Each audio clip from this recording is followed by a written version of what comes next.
Do you think it's a good use of manpower and resources to go after law-abiding First Nations and Inuit firearms owners when they clearly are not the problem? Absolutely not. And I'm going to ask you about using an already stressed RCMP resource to be used for what your members have already identified that aren't the problem. So what I have before me, and I pointed it out to you before we started today, it's a document, the Special Chiefs Assembly, December 6th, 7th, and 8th, 2022 in Ottawa, and the resolution is number 39-2022.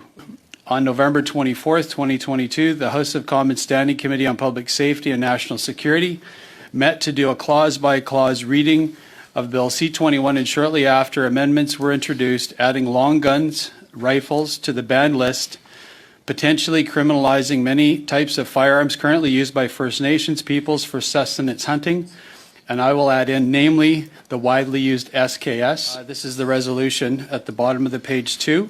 Therefore, it be resolved that the First Nations in Assembly, 1, publicly oppose Bill C-21, an act to amend certain acts and to make certain consequential amendments firearms, which potentially criminalizes long guns or rifles used by First Nation peoples in exercising their Aboriginal and treaty rights to sustenance, hunt, and harvest.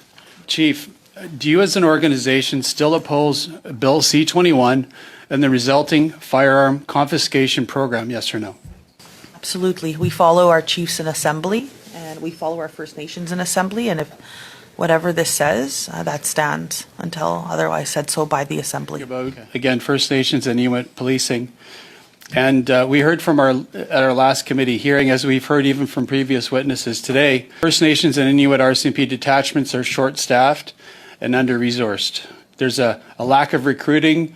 It's been well known, and it's very challenging for remote communities, as you just mentioned. I've been up and traveled extensively in Yukon and Northwest Territories and Nunavut, and see that firsthand.